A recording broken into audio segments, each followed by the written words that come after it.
Bonjour, c'est Philippine. Je suis heureuse de vous retrouver pour ce nouvel épisode du podcast Chance. Si vous ne nous connaissez pas encore, Chance accompagne celles et ceux qui en ont besoin à trouver la voie professionnelle qui est faite pour eux et à trouver leur juste place dans le monde du travail et dans le monde. Quel est le sens que je veux donner à ma vie pro ? Quel est l'endroit où je me sens bien et alignée avec qui je suis ? Dans chaque épisode, j'interviewe une personne, connue ou pas, qui nous raconte et nous partage son parcours, ses questionnements et comment elle a réussi à dépasser ses peurs, à saisir les opportunités et les rencontres que la vie a mises sur son chemin, à les provoquer aussi, pour arriver là où elle en est aujourd'hui. On dit que la chance, c'est un mélange de préparation et d'opportunités. Et chaque épisode vient, je crois, l'illustrer. Pour ce nouvel épisode, je suis heureuse d'accueillir Laura Le Sueur. Quand on écoute son histoire, Laura est la preuve qu'on a le droit de tâtonner, de tester, décider de revenir en arrière et de réessayer plus tard pour mieux se lancer. Après des années de salariat, une première expérience entrepreneuriale et un retour en entreprise, elle est aujourd'hui à la fois entrepreneur, motivational speaker, conférencière, auteure, mais aussi podcasteuse. Laura nous raconte, avec l'énergie et le charisme qui la caractérisent, son parcours, ses expériences et les apprentissages qui lui ont permis de fonder Legend Daily, une entreprise de conférences et de formation en entreprise sur des sujets tels que l'audace, la prise de parole, le leadership ou encore la motivation. Vous écoutez Chance, le podcast qui défend l'égalité des chances professionnelles et le droit de se réinventer. Bonjour Laura et merci beaucoup d'avoir accepté notre invitation. Bonjour Philippine, merci. Alors pour commencer, je vais te demander tout simplement d'où tu viens et quel est ton parcours. D'où je viens, vaste question, attention. Je m'appelle Laura Le Sueur, j'ai 34 ans, je suis née à Paris, j'ai vécu à Sao Paulo et à New York, c'était 2 expériences internationales où je suis restée 1 an à chaque fois. Et mon parcours, très rapidement sur les études, moi j'ai fait une maîtrise de droit et ensuite une école de commerce à Lille, l'EDEC. Et ensuite, je suis vite allée dans la vie active sur la partie commerciale. Donc toujours sur des fonctions commerciales, d'abord dans un cabinet de conseil, où c'était assez bref. Ensuite, dans un cabinet de recrutement qui s'appelle Up2. Et suite à Up2, j'ai monté ma première entreprise pendant 1 an. Je suis ensuite revenue dans le salariat dans une entreprise de la tech, toujours côté management puis direction commerciale. Et j'ai récidivé dans l'entrepreneuriat il y a de ça 4 ans. Et j'ai monté mon entreprise qui s'appelle Legend Daily et le podcast qui s'appelle Legend Ladies. Merci pour ce récapitulatif. Alors, est-ce que tu peux nous dire la première expérience entrepreneuriale, ce que c'était pour le coup entre les 2 retours au salariat ? Oui, tout à fait. En fait, c'était une entreprise qui s'appelait Collectit. C'était dans la food tech. Le principe était très simple. C'était qu'avec mon associé, on se disait que l'offre sur les plateformes pour commander tes repas était assez, à l'époque, on est en 2016, était assez restreinte. C'était pizza, sushi, burger. Je schématise, mais c'était quand même un peu ça. Le principe de Collectit, c'était tu commandes ton plat de restaurant, dans un restaurant en bas de chez toi, en bas de ton travail, à emporter. Donc, si tu veux prendre ton tartare, si tu veux prendre ta salade César, ton escalope milanaise, bref, peu importe, ton plat préféré du resto, tu le commandes en ligne et tu vas le chercher au restaurant. Sur le principe, c'était une bonne idée. Maintenant, c'était une époque où le marché était très concentré avec des gros acteurs. Foodora, Deliveroo, Take It Easy, certains se sont cassés la figure. Et en plus, l'acquisition à la fois B2B des restaurants et B2C des consommateurs était très compliquée. Donc, au bout d'1 an, j'ai préféré arrêter et reprendre le salariat. Et alors justement, cet aller-retour que tu as fait plusieurs fois finalement entre le salariat et l'entrepreneuriat, comment tu l'as vécu ? Est-ce qu'il y a vraiment une opposition finalement entre ces 2 statuts professionnels ou est-ce que l'un vient se nourrir l'autre ? Je pense qu'il n'y a pas forcément une opposition frontale parce que tu vois, on peut être dans le salariat et avoir une dimension hyper, comme on dit, intrapreneuriale. Mais comment je l'ai vécu? Alors, la première fois, en revenant dans le salariat, j'étais très contente de retrouver quelque part la sécurité, le confort du salariat. Ça a quand même ses avantages.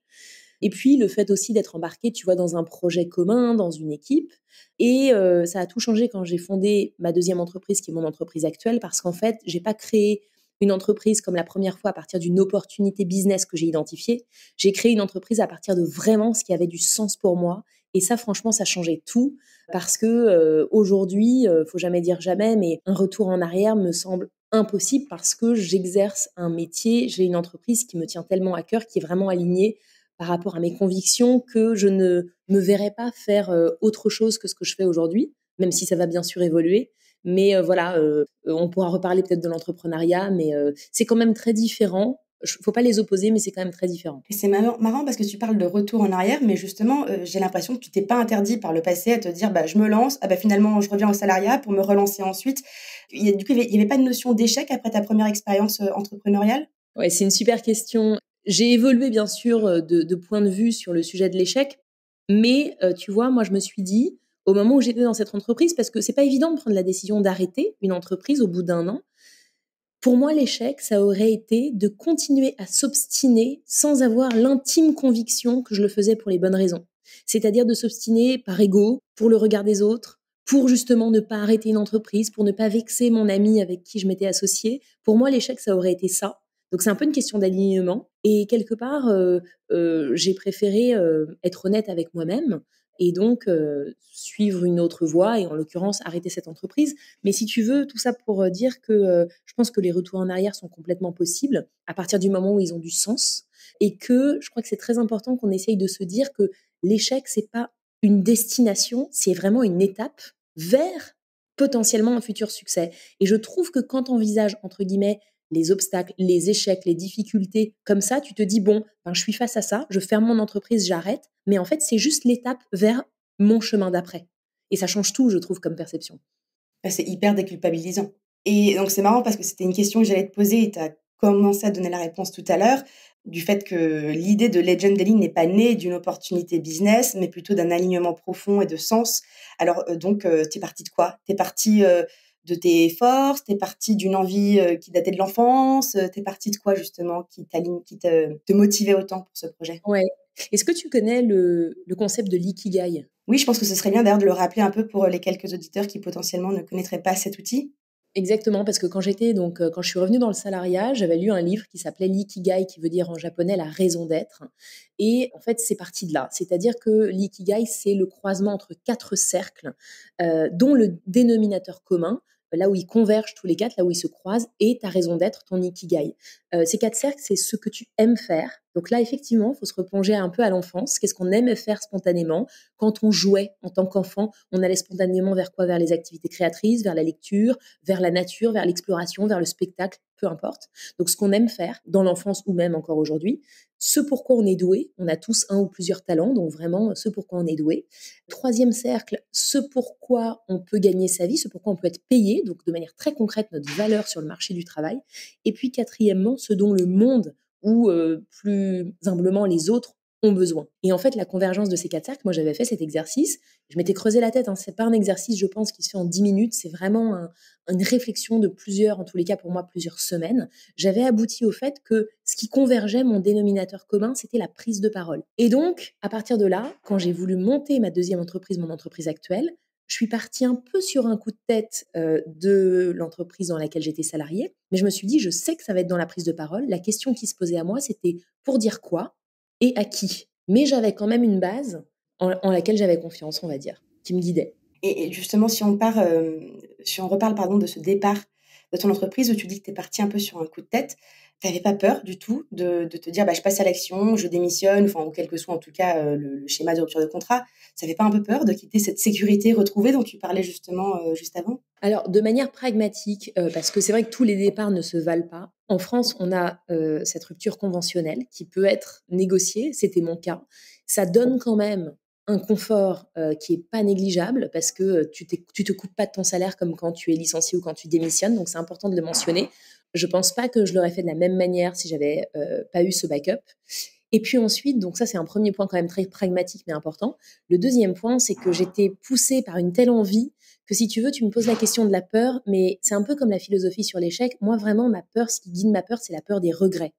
Donc, en fait, quand je pensais à ces options, j'avais plus peur de me dire, je vais regretter si je ne le fais pas, si je me projette dans 5 ans, que la peur de, effectivement, quitter pour une sorte d'inconnu. Et donc finalement, parce que c'est vrai que l'entrepreneuriat est souvent, en tout cas peut être associé, on va pas faire d'injonction, mais peut être associé à des peurs. Tu en as cité plusieurs, donc la peur financière, la peur du regard des autres, la peur de l'échec. Et donc toi, ce que tu es en train de nous dire, ou qui serait peut-être un conseil que tu pourrais donner aux personnes qui ont peur de se lancer, c'est que, finalement se poser la question du coût de l'inaction peut aider à dépasser ses peurs? Absolument, tu as dit le bon mot, Philippine. Je pense qu'il faut se poser la question. On regarde souvent les choses en se disant quel est le coût de la prise de risque et beaucoup moins, et d'ailleurs c'est un exercice moi que je propose dans mes formations, quel est le coût de l'inaction. Je prends juste un exemple, sur la négociation, sans parler d'entrepreneuriat, la négociation de son salaire. Parfois on se dit: «Oh là là, j'ai peur de négocier mon salaire parce que, on peut me dire non, parce qu'on va penser que je me prends pour je ne sais pas quoi, on va penser que je suis prétentieuse, parce que la démarche va peut-être être mal perçue, et cetera, et cetera». C'est la liste des peurs du fait de demander. Mais si on se projette un petit peu, on fait rarement l'exercice de se dire quel est le risque que je prends si je ne demande pas, si je n'essaye pas. Eh ben, le risque, c'est en fait de ne pas savoir affirmer sa valeur dans l'entreprise, de voir son salaire plafonner et donc, en conséquence, de ne pas accomplir les voyages qu'on a envie de faire avec sa famille, les choses qu'on peut avoir envie de s'acheter ou de réaliser, le fait d'épargner, enfin plein de choses. Donc, le coût de l'inaction, en général, il est beaucoup plus grand que le coût de l'action. Alors c'est marrant, je pensais pas aller sur ce terrain, mais j'ai juste envie de creuser un petit peu parce que c'est un sujet finalement qui est peut-être un peu tabou en France, mais c'est une question que se posent beaucoup de gens. Donc je vais faire l'avocat du diable. Il y a des personnes qui se disent: «Oui, mais si je demande, une augmentation, une revalorisation salariale et qu'on me la refuse et que derrière je reste, bah, je vais passer pour un imbécile ou une imbécile parce que je vais montrer qu'en fait, bah, on peut me dire non, puis je vais tout accepter, quoi». C'est une bonne question. Alors, je pense pas du tout parce que moi, je crois fondamentalement qu'on est toujours gagnant à essayer de négocier son salaire si la demande, évidemment, est légitimée et justifiée. Tout simplement parce que même si on a un refus, on prépare le terrain pour la suite. Premièrement, c'est plus difficile si on y va une deuxième fois d'avoir un refus quand on a déjà demandé une première fois. Et deuxièmement, c'est un super exercice de leadership parce que ça revient à affirmer sa valeur. Et en fait, tout dépend comment c'est fait. C'est-à-dire que on peut avoir un refus sans être humilié et en restant dans l'entreprise sans être humilié à partir du moment où la conversation et l'argumentation qu'on aura eue auront été des discussions constructives. Donc moi, je pense qu'on sort toujours gagnant. Et si on déplace ce débat à côté entrepreneur, que tu connais aussi, le fait de poser, ses tarifs, quand on lance une activité face au sujet de la légitimité. Qu'est-ce que tu aurais à dire là-dessus? Ouais, c'est une super question. Surtout quand on fait un métier passion, ce qui est mon cas, et ce qui est le cas en fait de pas mal d'entrepreneurs, je pense que c'est hyper important de penser, bon ça c'est dans un second temps, mais à se verser un salaire à un moment donné, peut-être pas les 2 premières années, ni même peut-être les 3, mais à un moment donné, c'est important. Et puis effectivement, se dire que les tarifs que vous annoncez, c'est vraiment votre rétribution et votre valeur en fait. Et en général, les entrepreneurs qui ont des entreprises qui tiennent travaillent beaucoup, donc, le sujet de la valeur, voilà, en général, il est là. Par rapport à la légitimité, moi, j'ai vraiment gradué, tu vois? Je vends des conférences et des formations. J'ai évidemment pas commencé dès le départ avec le même prix que j'ai aujourd'hui 4 ans après, mais j'ai, honnêtement jamais hésité à affirmer un prix qui allait croissant, tout simplement parce que il faut pas attendre de se sentir légitime pour oser affirmer un prix. C'est vraiment en osant qu'on devient légitime. C'est-à-dire que je te donne un exemple très concret. Si tu dis je vends une prestation à tel prix, ensuite et que c'est accepté, tu vas ensuite tout faire pour délivrer une prestation de qualité. C'est ce qui s'est passé pour moi. Tu vas avoir des retours qui vont être positifs. Le client, il va potentiellement refaire appel à toi et ta légitimité, tu l'as gagnée. Donc, tu peux faire le même chemin en ayant un tarif plus bas, mais c'est un peu dommage parce que finalement, si le travail délivré est de la même valeur, ben voilà, faut avoir le bon curseur. Et je pense que en tant qu'entrepreneur, quand c'est ton entreprise, que tu es au début, quand tu vends tes services ou tes produits, il faut à un moment donné avoir un prix qui soit cohérent, mais il faut pas rabaisser, enfin il faut pas baisser au rabais ses prestations. Et donc quand on dit ça, est-ce qu'on est aussi en train de dire que la légitimité n'est pas uniquement liée au nombre d'années d'expérience? Oui, oui, tout à fait. Alors évidemment, ça dépend des domaines, ça dépend des secteurs.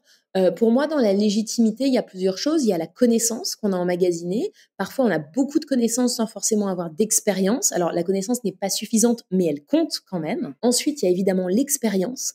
Et là, c'est important parce qu'en fait, c'est un peu le serpent qui se mord la queue. Si on attend d'avoir de l'expérience pour se sentir légitime, on n'ose jamais et donc on n'emmagasine jamais d'expérience. Donc, faut quand même se lancer. Et puis, l'expérience, c'est pas juste le nombre d'années. L'expérience, ça peut être des situations gérées, même sur un temps court. Ça peut être une expérience personnelle. Enfin, il y a beaucoup de choses qui rentrent dans l'expérience. Et après, dans le sujet de la légitimité, il y a le sujet de l'intime conviction de ce qu'on porte en soi, du message qu'on a envie de transmettre, de la conviction qu'on a, et aussi de la manière dont on fait les choses. Il y a des gens qui ont le même métier depuis 10 ans, qui le font moyennement, et des gens qui travaillent depuis 3 ans et qui le font de manière exceptionnelle parce qu'ils sont hyper investis, hyper convaincus. Tout à fait aligné. Il y a aussi le sujet des compétences transférables. Quand tu disais des expériences, même courtes ou personnelles, même si c'était pas dans le même domaine, il peut y avoir des compétences transférables. Absolument, ouais, complètement, complètement. Un exercice, moi, que je donne souvent sur mes masterclass, c'est qu'en fait, je propose de tenir ce qu'on appelle une did list. Au lieu de toujours parler en to-do list, la did list, c'est par exemple, tu prends les 3 ou les 6 derniers mois et tu listes de manière ultra factuelle, en 2 phrases, qu'est-ce que tu as accompli. Et tu listes tout ce que tu as accompli, petits, moyens ou grands accomplissements, peu importe. Et à côté de chaque accomplissement, tu fais une colonne et tu traduis ça en compétences concrètes. Et c'est pas grave si on retrouve les plusieurs compétences à différents endroits, mais c'est très intéressant à faire comme exercice parce qu'en fait, ça met vraiment sur le papier le sujet de qu'est-ce que j'ai fait, qu'est-ce que ça veut dire de moi en termes de compétences. Et ça, c'est hyper utile. Merci beaucoup pour ce conseil ultra activable. D'ailleurs, je te reposerai sûrement la question durant notre échange de si tu as d'autres comme ça outils que tu peux nous partager. Et c'est d'ailleurs un outil, nous on l'appelle différent, on l'appelle l'historique des compétences. C'est moins sexy que Diglist dans le parcours chance. Mais voilà, c'est effectivement cette mise en relation entre le vécu et des compétences. Et on parle aussi de le relier à des anecdotes pour savoir les raconter et se raconter. Finalement, quand on est face à quelqu'un, il faut savoir aussi en parler. Et ça, j'ai bien envie d'en parler avec toi parce que c'est un des cœurs de ton métier, pas le seul. Comment faire quand on n'est pas à l'aise à l'oral, on se sent, comment dire, pas le droit de se mettre en avant, qu'on a l'impression que c'est pas très politiquement correct, qu'on a l'air arrogant. Ce serait quoi tes conseils là-dessus? Ouais, vaste sujet. Bon, ça commence déjà par un exercice d'introspection, hein, parce que si je te donne des conseils, on va dire pratico-pratiques, mais que le travail de base n'est pas fait, il y aura des blocages. Donc en fait, c'est un processus qui prend pas forcément très longtemps, mais qui consiste d'abord à identifier quelque part quelles sont les croyances internes qui vont me bloquer sur le fait de parler de moi, de parler de ma valeur, de parler de ce que j'ai fait, même si c'est factuel. Il y a des gens qui ont du mal à dire je pour parler de leurs accomplissements, qui se cachent toujours derrière un nous. Il y a des gens qui, et beaucoup de femmes, disent énormément ce mot j'ai eu la chance de, pour parler en fait du travail, des efforts, du temps passé, des choix, voilà, de tout ce que ça a demandé. Donc, en fait, le premier point, c'est vraiment de faire ce travail d'introspection en se disant quelque part, qu'est-ce qui me bloque? Quelles sont peut-être mes croyances limitantes? Ça peut venir de l'éducation, ça peut venir de l'école, ça peut venir de valeurs familiales qui sont pas à juger, hein, mais il y a des familles dans lesquelles le succès ou la mise en avant n'est pas du tout valorisé. Au contraire, on trouve ça arrogant. Voilà, on a tous différentes cultures, différentes éducations. Et puis, ça peut venir aussi d'un mot, d'une phrase qui nous a heurté dans notre passé, qu'on a entendu.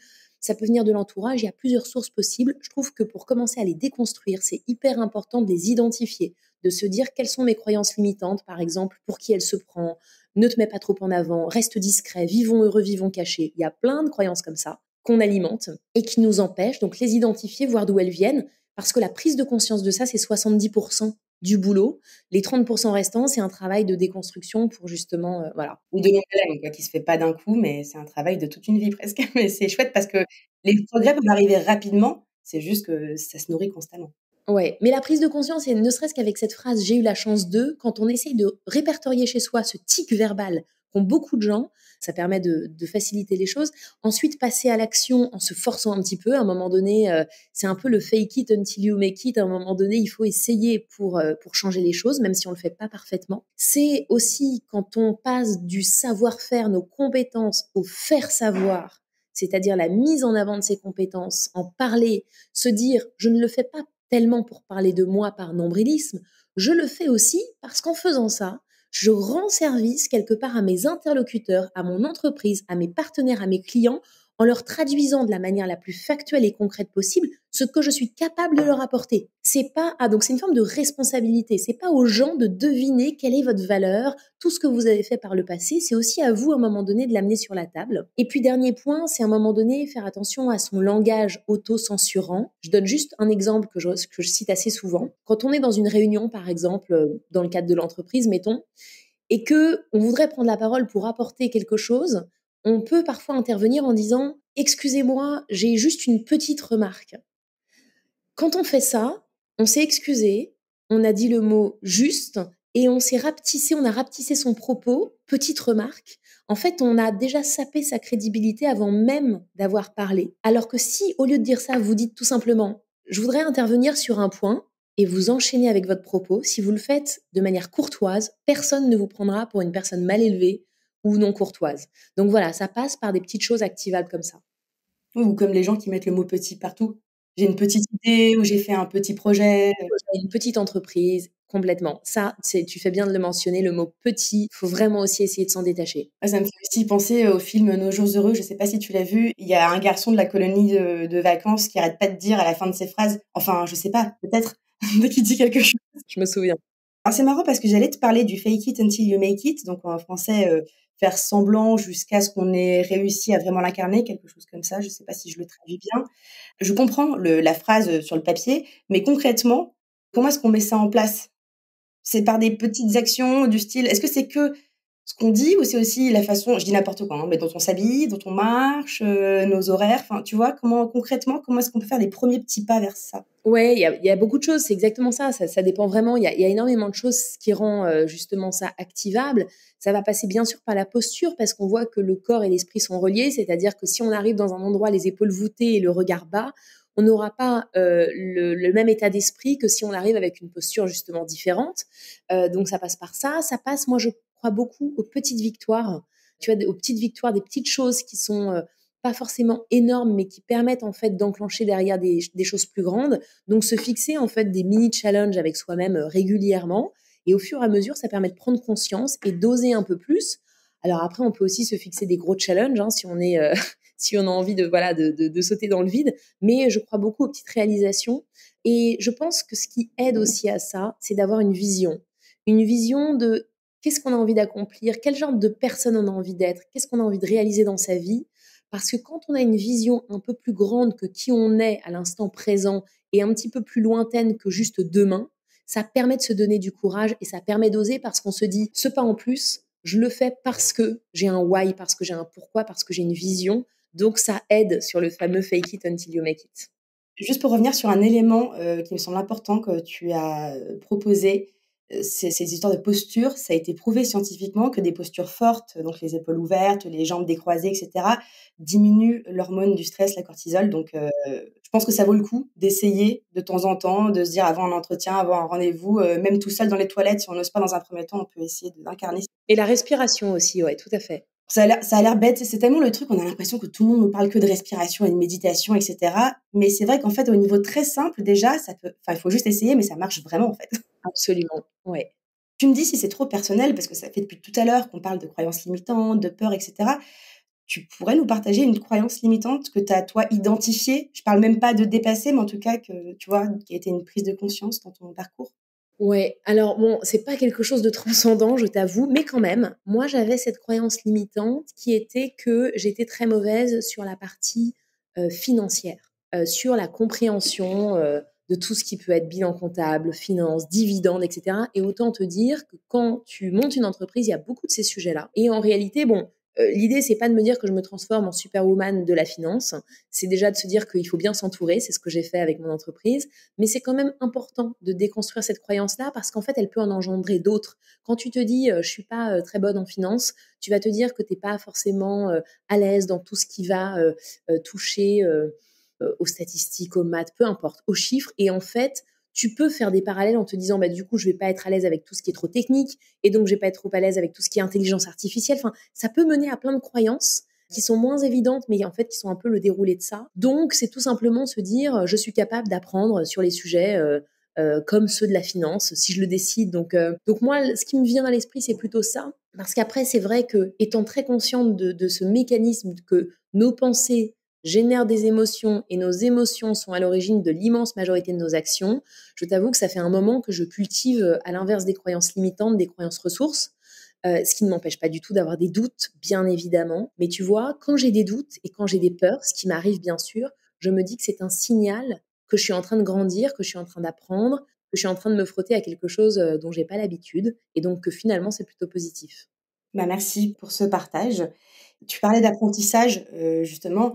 Est-ce qu'on rappellerait pas aussi, je sais pas ce que tu en penses, mais il me semble t'avoir déjà entendu ça dire ça quelque part, que finalement l'apprentissage ne se fait pas uniquement à travers des formations et donc parfois quand on se dit qu'on a un besoin de monter en compétences, on peut aussi prendre les choses en main en autonomie?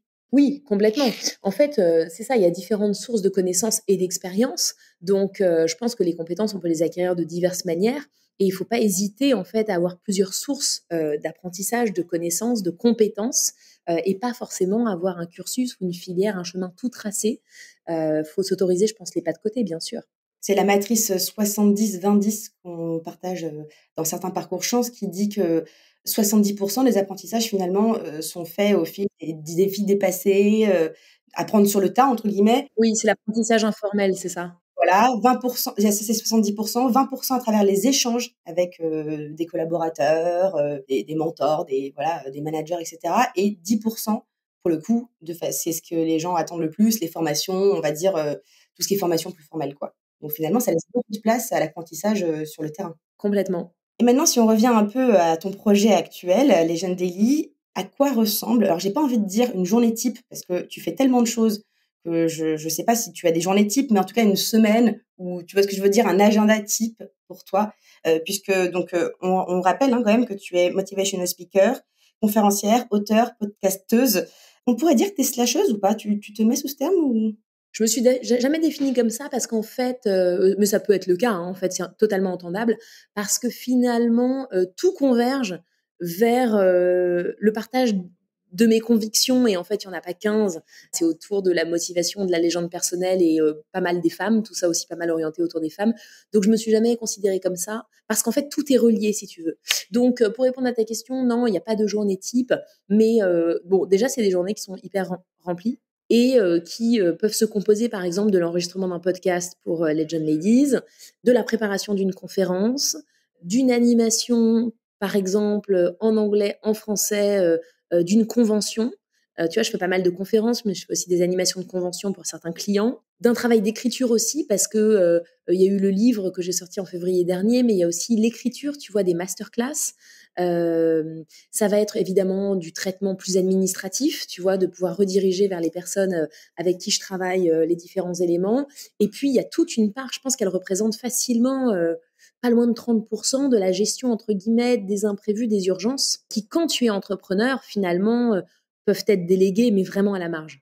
En tous les cas, dans ma taille d'entreprise, tu vois, j'ai 3 personnes. Après, je travaille moi en réseau avec des indépendants sur certaines missions, mais voilà, quand tu es une entreprise à taille, on va dire, plus qu'humaine, les urgences et les aléas, qui sont parfois, tu vois, plein de bonnes nouvelles. Aujourd'hui, je te donne un exemple, à 14h15, j'ai un appel d'une télé qui me demande si je peux faire une interview à 16h15. Bon, je leur ai demandé un quart d'heure de réflexion, j'ai réorganisé mon agenda, j'ai dit oui, mais typiquement, c'est le fameux 30%. Quand c'est pas ça, c'est autre chose. C'est le fameux 30% dans ta journée que tu n'as pas prévu. D'où l'importance parfois d'avoir j'ai un peu de mal avec ça, mais des trous dans ton agenda parce que tu vas forcément les remplir. C'est effectivement dur pour certaines personnes, notamment moi qui est le driver fait vite, les trous dans l'agenda, j'ai du mal, j'ai besoin de tout le temps les remplir. Tu connais un peu tes drivers, toi, ces injonctions Ah, je connais pas ça. Non, je les connais pas, ces injonctions-là. C'est quoi le fait vite? Qu'est-ce que c'est? Bah, il y en a 5 en fait. Il y a le fais vite, fais plaisir, sois parfait, fais des efforts et sois fort. Et en fait, ce sont on va dire, des guides comportementaux qui sont issus d'injonctions reçues principalement dans l'enfance, mais parfois aussi un peu après. Et donc, ils parlent assez d'eux-mêmes, mais t'en as un où tu veux tout le temps que tout soit parfait, quitte à y passer trop de temps. T'en as un, tu veux tout le temps faire plaisir aux autres, quitte à t'oublier. T'en as un, tu veux pas montrer tes émotions. Enfin, Je pense que j'aurais celui de fait des efforts, sûrement. Tu vois, le fait de repousser un petit peu ses limites. Mais bon, après, et ça, c'est quand même un autre volet quand on parle des journées. Il faut le mentionner aussi. Quand on est entrepreneur, on est son propre boss, évidemment. Donc, on peut être son propre tyran ou on peut être son meilleur employeur, entre guillemets.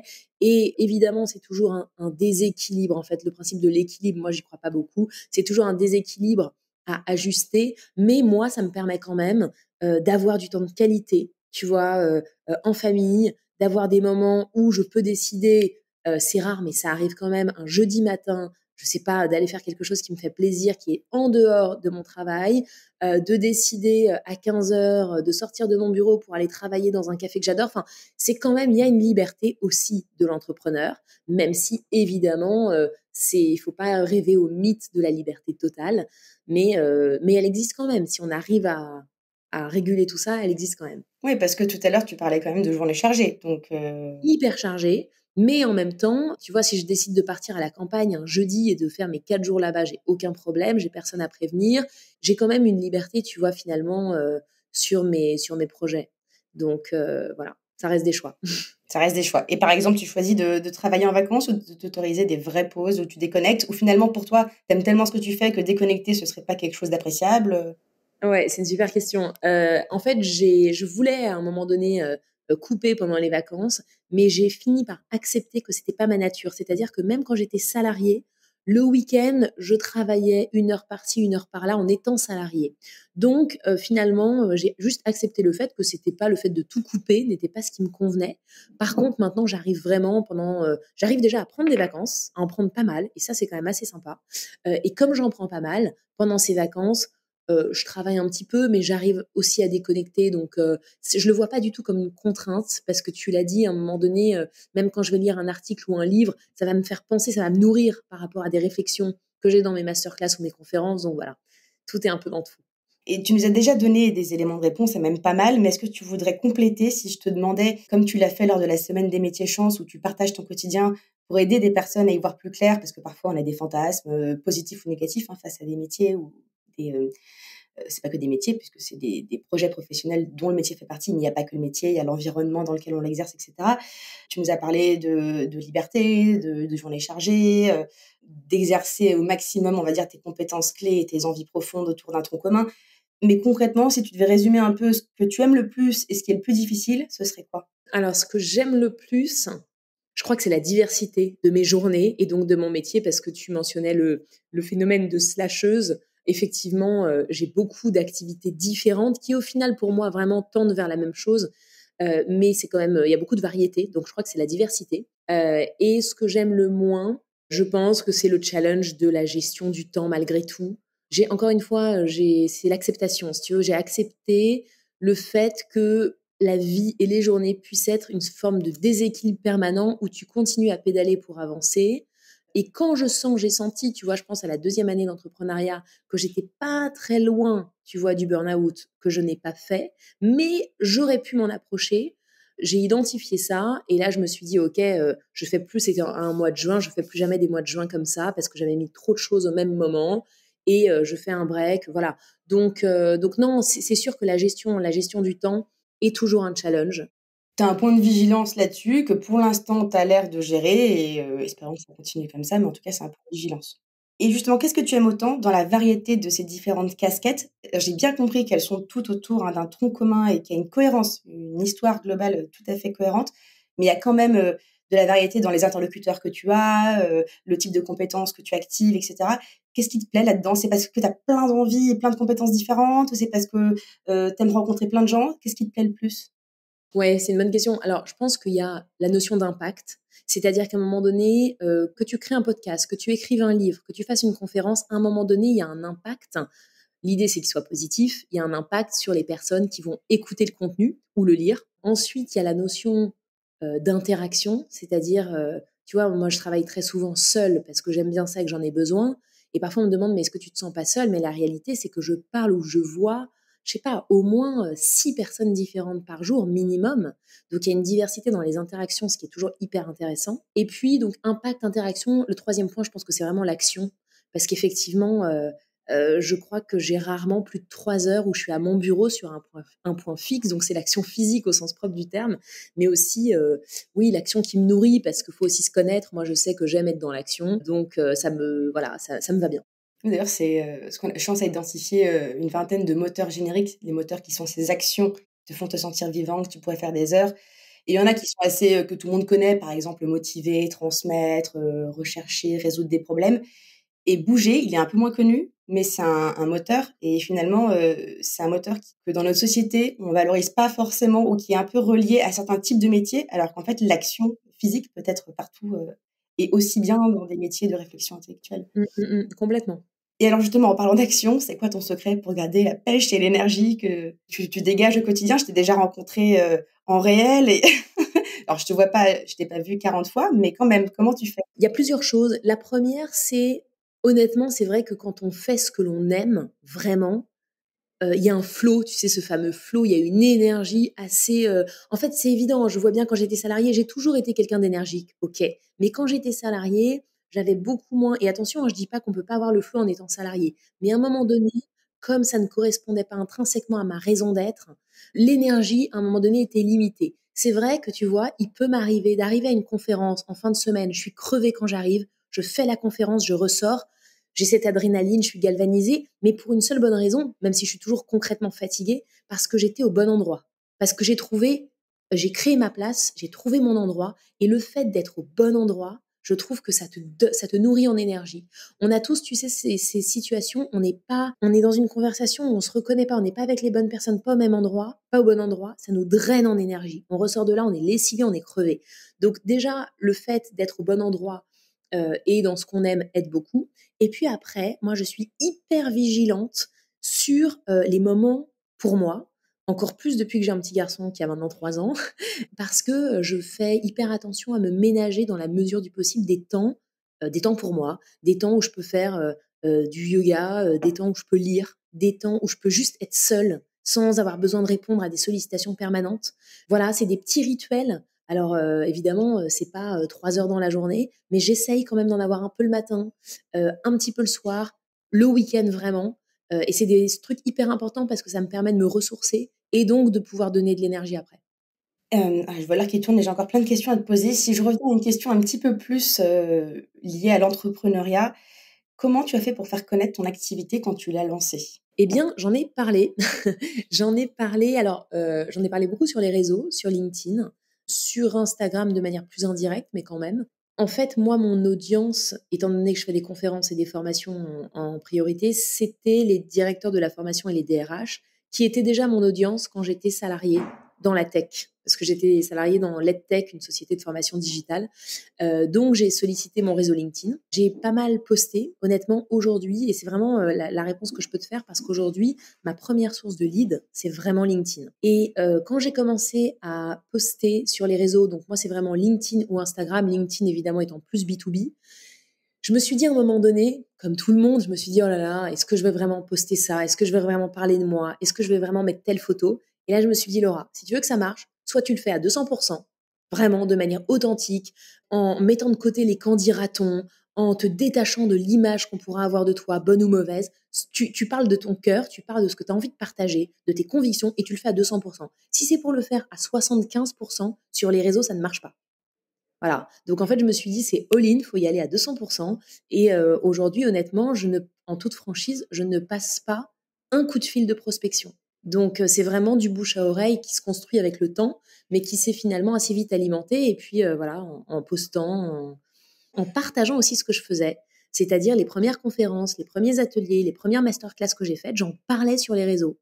Parce que si on n'en parle pas, personne ne va aller vous chercher au fond de la forêt en vous disant qu'est-ce que vous faites, qu'est-ce que c'est que votre entreprise, etc. Donc je pense que c'est très important. Donc tu partageais, alors moi je suis pas une experte en LinkedIn, mais il me semble que c'est ce qu'on appelle des contenus chauds, c'est-à-dire que tu apportes de la valeur et si on lit ton contenu, même en quelques minutes, on a au moins quelques clés qu'on peut activer et emporter avec soi. C'est ça un peu l'idée? Oui, ouais, ouais, tout à fait. Et tu avais pas peur des commentaires négatifs ou des personnes qui se cachent derrière leur ordinateur pour, mettre des messages un peu haineux? Non, parce qu'à partir du moment où c'est des gens qui ont un commentaire haineux, c'est qu'ils ont un problème avec eux-mêmes et que si tu veux, en plus, si c'est des gens que je connais pas, voilà, ça m'intéresse pas trop. Et si on revient, justement à cette, notion d'être, à la bonne place, aligné, ce qui donne de l'énergie, ce qui permet d'apprécier son quotidien et finalement de le réajuster de la bonne façon pour soi. Alors, j'ai bien noté l'outil de l'ikigai, j'ai noté l'outil de la dig list. Est-ce que tu aurais un dernier outil activable à nous partager pour les personnes qui se sentent complètement perdues, voire même, un peu en détresse, de se dire, «J'ai même pas un premier fil à tirer, quoi, et je sais pas par où commencer»? Je pense que quand on est dans ce cas-là, ce qui arrive à tout le monde, c'est pas du tout une fatalité. Il faut essayer de prendre vraiment une espèce de feuille blanche et de s'autoriser paradoxalement à rêver hyper grand, de faire une espèce de vision board. Tu vois, un vision board, c'est une espèce de tableau où tu mets en fait sur le papier, en images, hein, concrètement en images, tes rêves les plus fous, tes envies, en te disant, ok, aujourd'hui je sais pas où j'en suis, je sais pas ce que je veux. Mais si là, je devais écrire la vision idéale, on s'en fout que ce soit réaliste ou pas, la vision vraiment rêvée de ce que j'aimerais avoir fait, pas forcément de qui je veux être. Si on n'a pas d'idée, faut se dire, voilà, tout le monde a des rêves. À un moment donné, tout le monde a des rêves. Donc, le rêve le plus fou, qu'est-ce que c'est? Que ce soit personnel, professionnel, faut pas se limiter à la sphère professionnelle parce que parfois, dans les rêves personnels, on va trouver des éléments qui vont totalement pouvoir donner des voies professionnelles, évidemment. Donc voilà, essayez au fur et à mesure de remplir ce grand tableau blanc avec plusieurs images qui vous inspirent, qui parlent vraiment, ça fait un peu bisounours, mais c'est vraiment ça qui parle à votre cœur et qui parle aussi à votre envie, à votre ambition. Qu'est-ce qui vous met des papillons dans le ventre? De quoi vous seriez fier? À quoi ressemble la version de vous dans 10 ans dont vous seriez fier? Et en fait, c'est vraiment de faire ce travail, encore une fois, qui se fait pas en 10 minutes, d'imagination, d'essayer d'y mettre des images, parce que le cerveau retient plus ce qu'il voit que ce qu'il entend ou que ce qu'il lit. Donc, les images sont super importantes. Donc, je conseillerais l'exercice du vision board. Merci beaucoup. Et encore une fois, c'est assez hallucinant. C'est la 10e fois depuis le début de cet échange. Tu m'as fait une transition parfaite avec la dernière question que je voulais te poser, qui est justement où tu te vois dans 10 ans? Qu'est-ce qu'on peut te souhaiter pour la suite? Alors, c'est vrai que 10 ans, c'est quand même long. Moi, je me vois, parce que je dis qu'il fallait rêver grand, donc je peux pas ne pas m'appliquer la même chose. Je me vois au moins avoir fait l'Olympia, avec un énorme spectacle, avec plusieurs intervenants, intervenantes. Je trouve que le fait de donner de l'envie, j'ai été très inspirée quand j'ai lancé mon entreprise par les conférences TEDx, mais en me disant, il y a quand même des choses à changer dans TEDx. Et puis surtout, c'est un monopole. Je veux dire, il n'y a pas beaucoup de conférences inspirantes grand public.